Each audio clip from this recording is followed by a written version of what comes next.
Welcome to Psych for Psychology, a Nystrom & Associates podcast. Our host, Brett Cushing, is a licensed marriage and family therapist at Nystrom. Each week, he talks about all things mental health and therapy with guests, and you get a chance to dive into specific psychology topics that help promote personal development and wellness. And now, your host, Brett. Hello and welcome to another edition of Psych for Psychology. We are delighted to have you here. And today we're going to be talking about mental health, and a big surprise there, right, Krista? Hey, we're talking about mental health. And specifically, we're going to be talking about mental health and trying to address and overcome the negative stigmas that there are about mental health, specifically for adolescents. And we all know that many people are hearing there is this mental health crisis for adolescents today. So we have someone real special with us today. His name is Seth Nilsson, and Seth is a mental health advocate, works with teens, and really has a desire to overcome this negative stigma for teens and for college students, et cetera. And he's made some good progress. So Seth, hey, great to have you here with us. It's great to be here. So Seth, are you native from Minnesota? I'm from St. Paul, yes. Personally, I actually went to 6 schools between 6th and 12th grade, so I kind of moved around a little bit, but I'm from the St. Paul area, yeah. Wow, 6 schools in that amount of time. That is a recipe for some potential mental health challenges for somebody. That's a lot of moving around. And now you've moved into our world here at Psych for Psychology. And tell us, Seth, what do you do and why do you do what you're doing? Great question. So I'm the founder and program director for the 501c3 nonprofit Culture Change, and our mission is to destigmatize mental health through policy change and education. Culture Change has been sponsored to distribute mental health resources to K-12 schools. Like this includes K-12 standards-based mental health curriculum. It includes screening tool recommendations for school-based mental health professionals and policy recommendations for district administrators.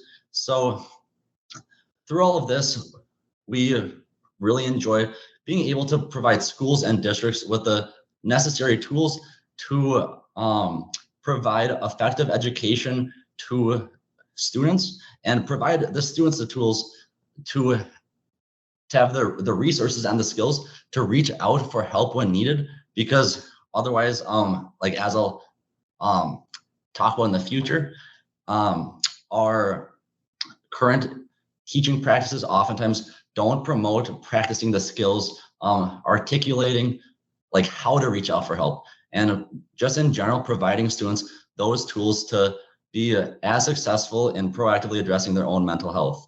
Wow, that's a lot going on. And we think it's great because we at Nystrom & Associates, we have an arm here that works and does therapy in schools. We have staff that are in lots of schools here in the state of Minnesota in particular. And Krista, I know you have a pretty large clinic that you're the director. Do you guys have any school-based therapists that you work with from Nystrom? You know what, Brett? We have had we've interacted with school-based teams from other clinics, but unfortunately we don't have one here in Bloomington, although it would be amazing. And I know that the need is very high at the moment for mental health help in the schools. So, yeah, I think it is. And we keep hearing about that. We hear about school shootings as well as the mental health crisis that's going on with teens. So, Seth, this is great that you're addressing this and it sounds like you want to make mental health accessible somehow, or like make it more available and more easily accessible for teens. Before we get into that, why are you doing this? What motivated you? What got you to start this and be the founder of Culture Change to try to help teens? Yeah, so in 2017, personally, I was diagnosed with social anxiety. I for sure know that my diagnosis at age 18 could have happened 4-5 years earlier, but because of the culture, the stigma around mental health, I didn't feel comfortable opening up about the challenges that I personally had. So my story kind of initially provided that motivation to like speak up and try and help others.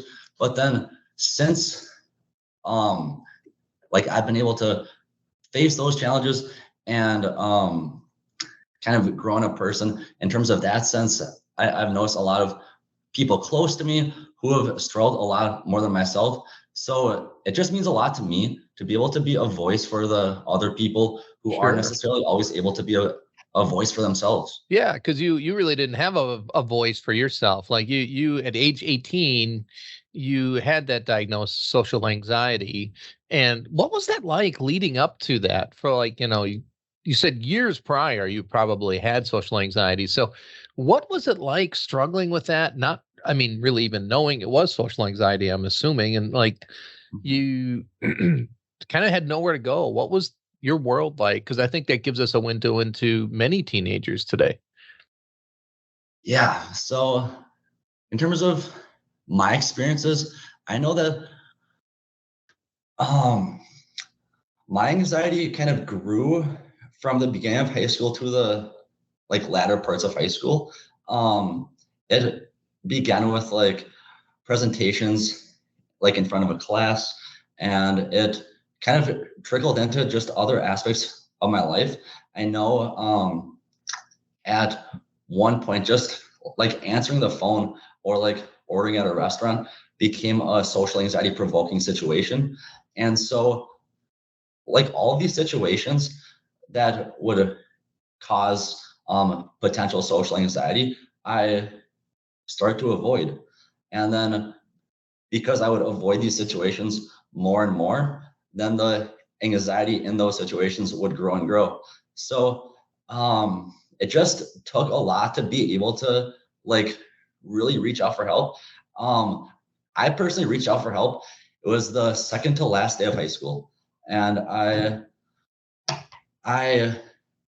was trying to do a lot of self-reflecting at that time, and I knew I wouldn't be able to be successful in college if I didn't overcome the obstacles and challenges in my life.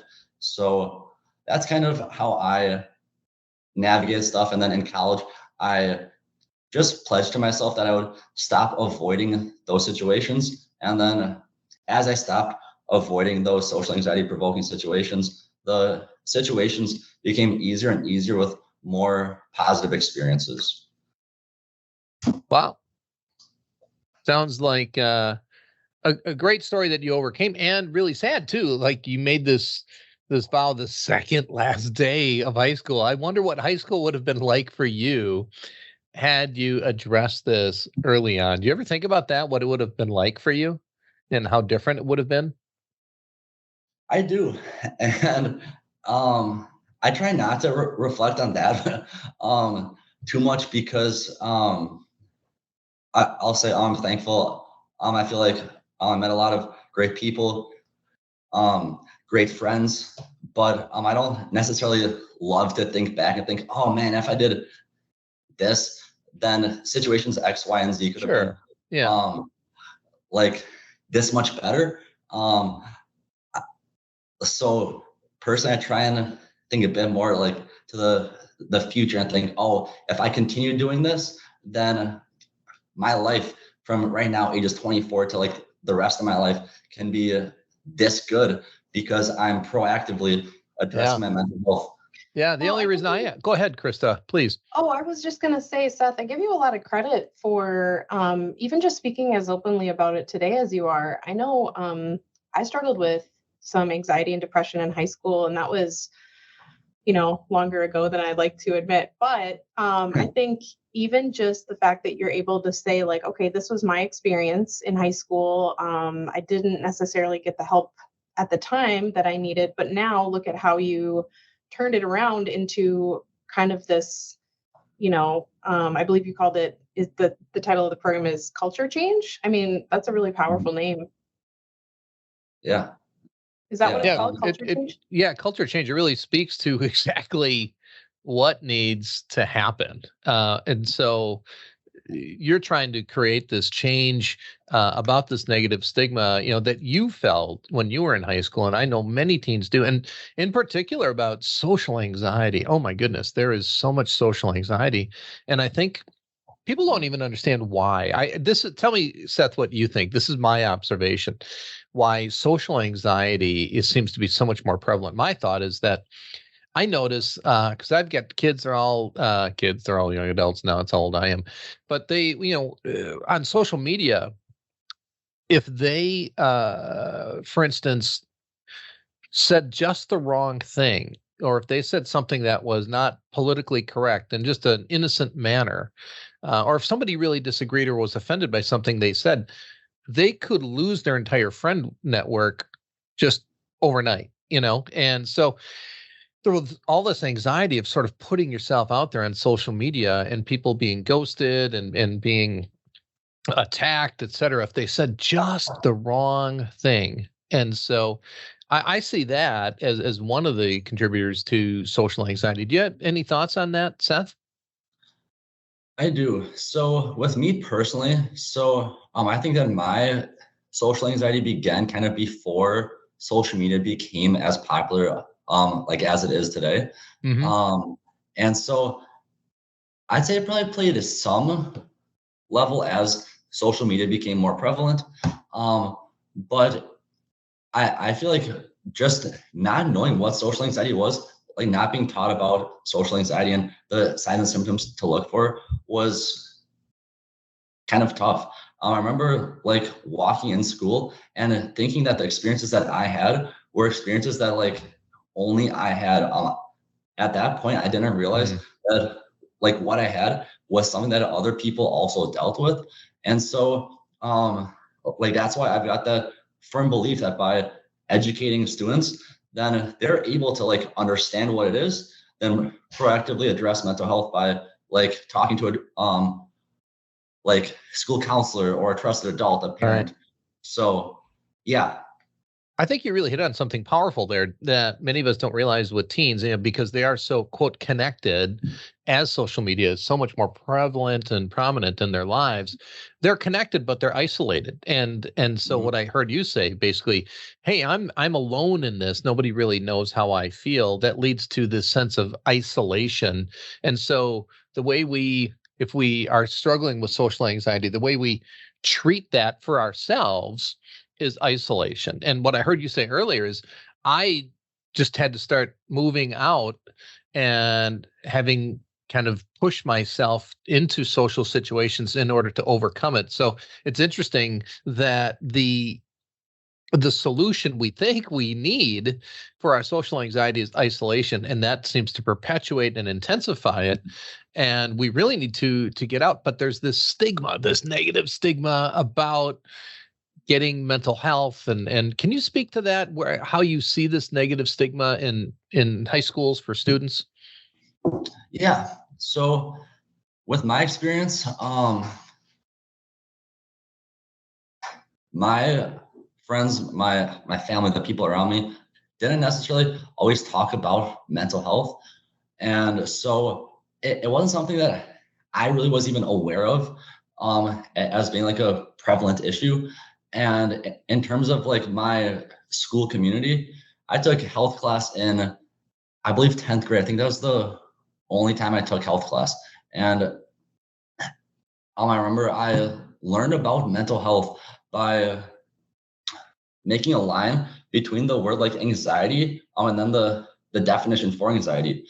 So like I knew like generally what like anxiety and depression were, but because I didn't get practice like talking about mental health in class and just like drawing lines on a piece of paper, then I think that those what I call non-best teaching practices kind of reinforced the social stigma of anxiety, because like my classes that was supposed to teach me about mental health weren't doing it correctly. So just thinking back, like what I would have liked to learn about social anxiety is like my first thought that came to my head.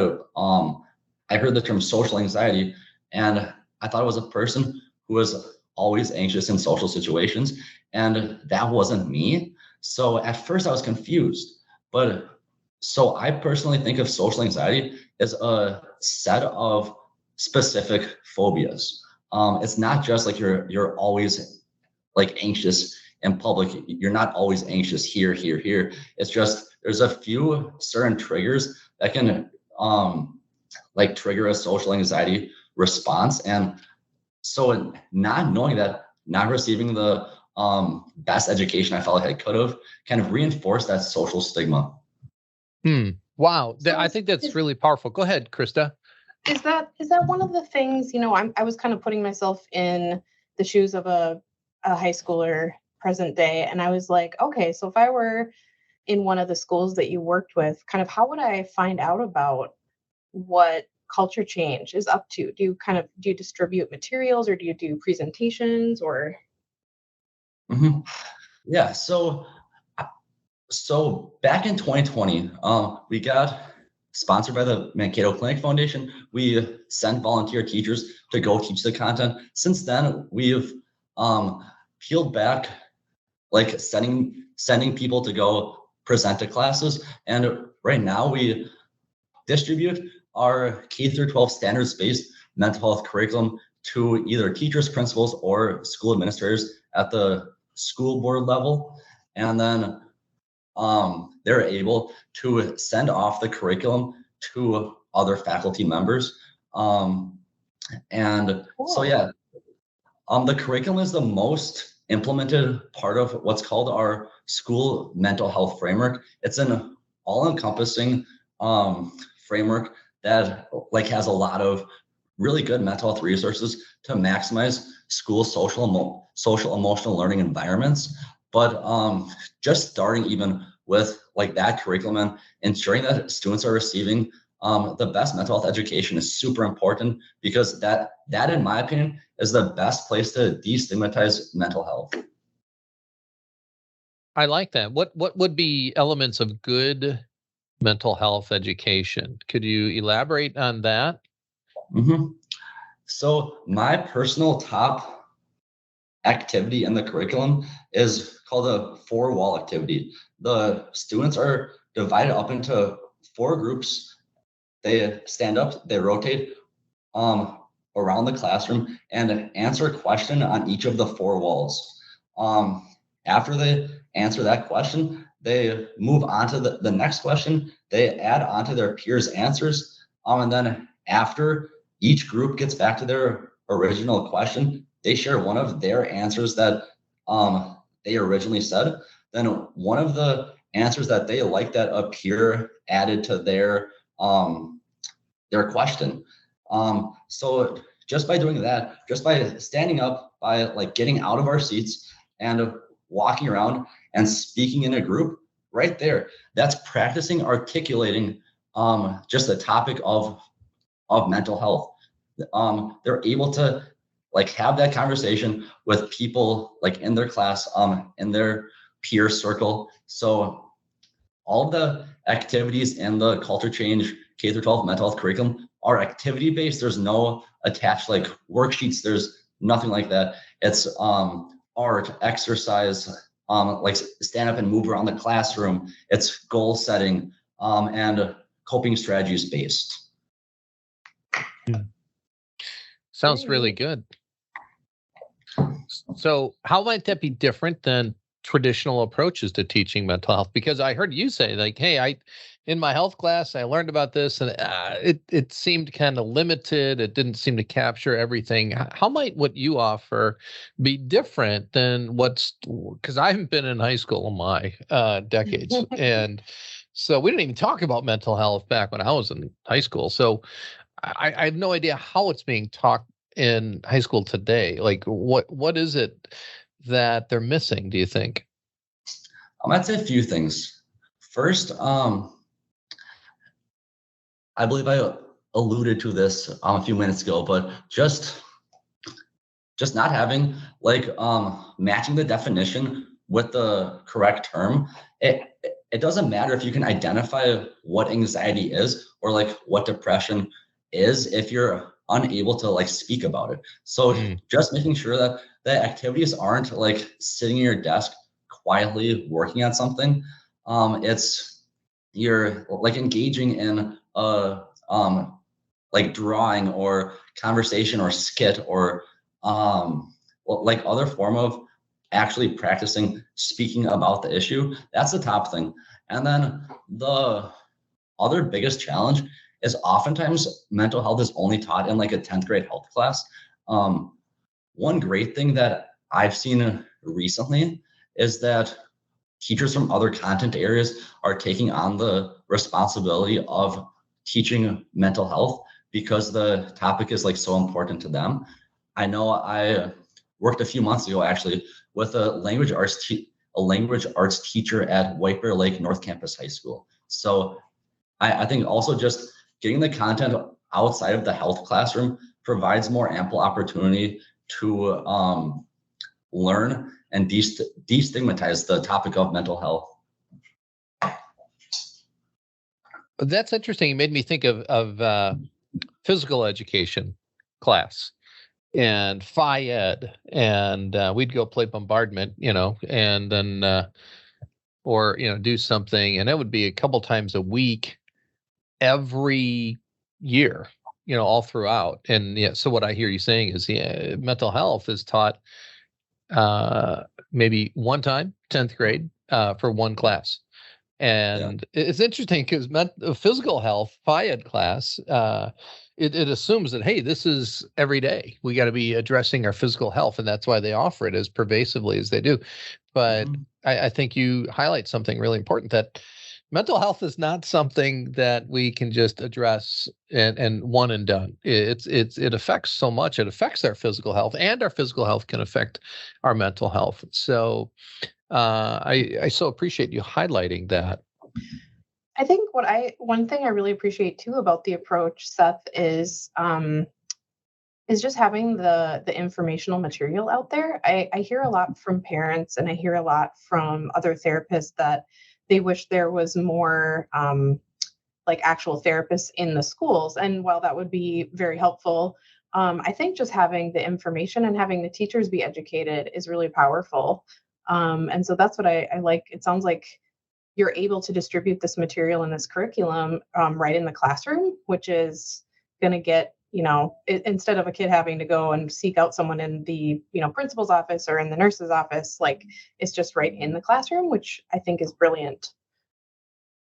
And I want to also, if I can say one other thing, Seth, I think you said that is important, and that is, and tell me what your thoughts are, but like correctly putting a name to what is going on with me, having a correct quote unquote label, labeling, we can have a negative reaction to that, and we don't want to be labeled. And yet at the same time, we teach people that when we can label something accurately, that's validating, as if like, oh yeah, that's what I have. Oh, now I know why I am the way I am. There's actually a word or a term for it.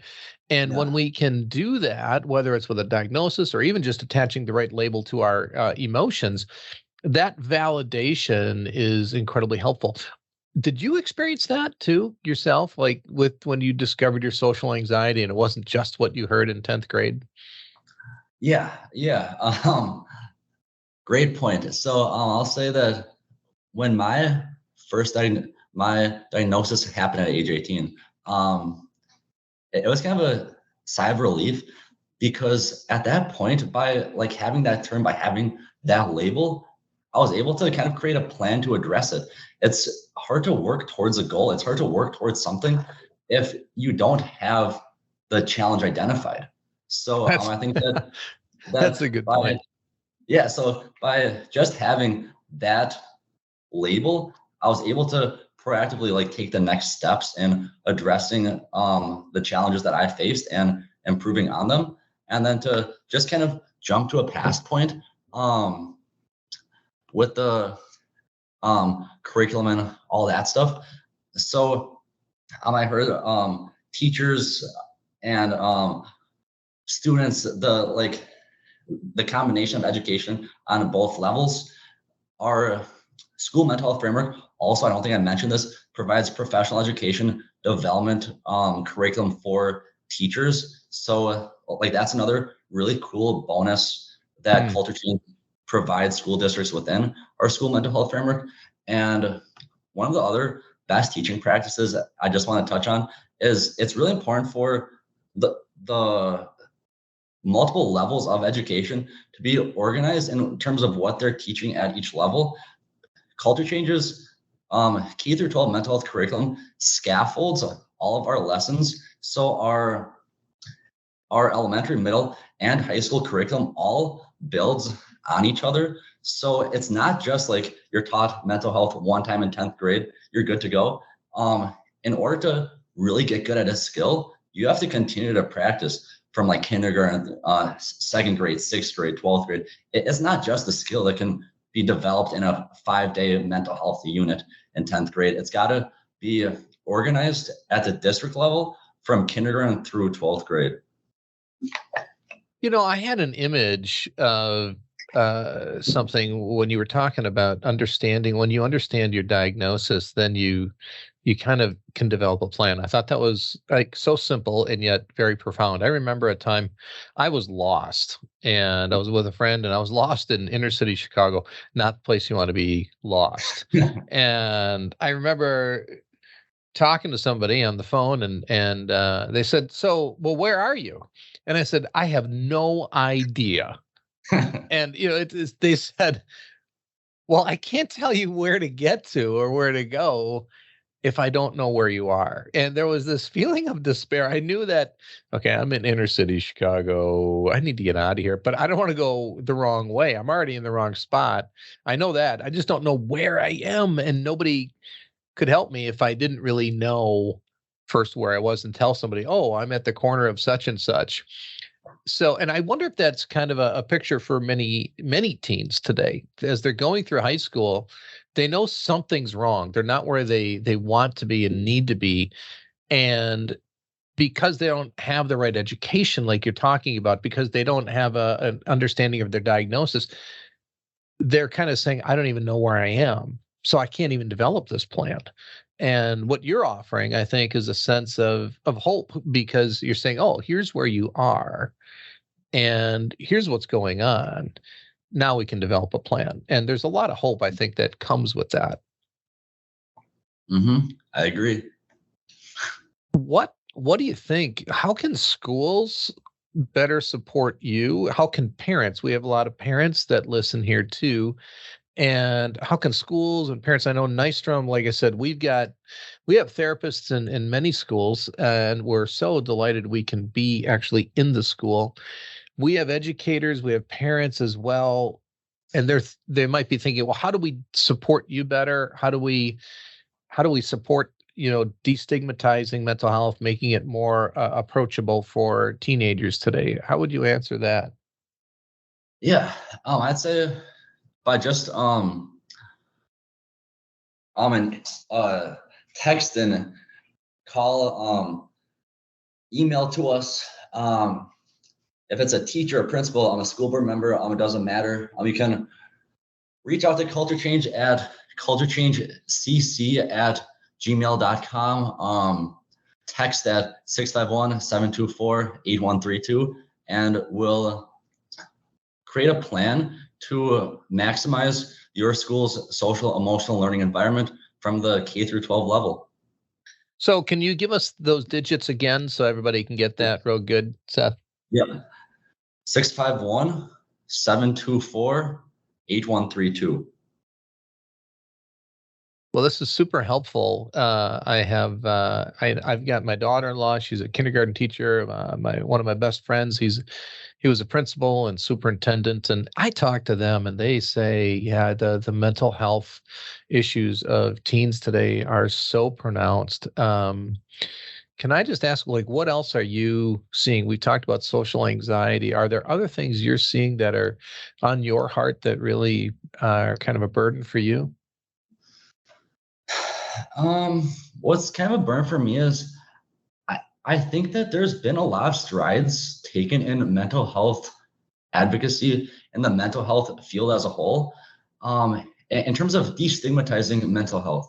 And I think all of the work that's been done recently has been great, but I think a lot of what's being talked about,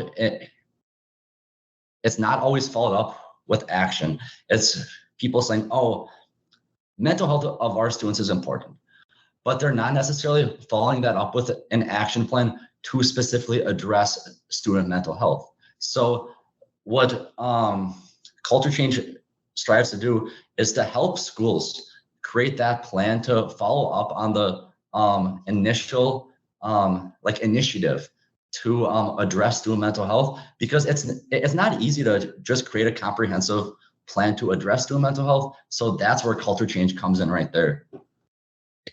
Yeah, that's pretty cool. And I was thinking again, as you were talking, the best promotion you have for culture change is yourself. I mean, when you were 18 and you realized, oh yeah, I got this social anxiety thing, man, this can be really debilitating at times. Mm-hmm. If someone told you when you were 18 that someday in the future you'd be on a podcast talking to hundreds of thousands, well, maybe not that many people, but if someone told you were going to be on a podcast talking about an organization that is helping destigmatize mental health, and you're talking to people about this and developing curriculum, I bet you would have fallen over just at the thought of doing that at 18, just thinking about what you're doing now. Did you ever consider that? Yeah. I try and be grounded. I try and think back to the places like I was, because I know that a 16, 17, 18-year-old version of myself wouldn't be able to do a lot of the things I'm able to do today. So I'm super grateful. I've had a great support system. I'm super grateful to have gotten help at age 18 instead of before it was too late. And it's something that I never thought I'd honestly be able to do, but it's amazing and honestly makes me super happy that it's something I'm able to do and pretty comfortable doing now at age 24 in 2023. Mm-hmm. Well, we're super happy to have you with us today and be able to share with our audience, and a lot of people, I think, understand but feel helpless. And with that helplessness comes hopelessness. Like, what can we do? And so I think just hearing your story too is very encouraging, that it's never too late. And parents and administrators, they can follow up with the information you provided on culture change. And then I know Nystrom and Associates, we are in many high schools and other schools around the state here in Minnesota. And so parents, educators, please reach out to those therapists. There is hope for these teens, and they might be lost and not even know where they are. And we can meet them where they are, and we can give them, like you said, a plan so that they can grow and they can become the best person and best version of themselves that they can possibly be. So thank you again, Seth. Hey, we wish you all the best, and thanks for your commitment to teens. We really appreciate you being with us on our program today. Thank you. Thanks, everyone, for joining us today on Psyched for Psychology, and we'll catch you on the next one. Thank you as always for listening, and please be sure to leave us a review. While this podcast can't be a replacement for therapy, we hope you enjoyed our discussion today and join us again next time. Nystrom and Associates is always available to those who are struggling. If you find yourself in need of support and help, please check us out at nystromcounseling.com.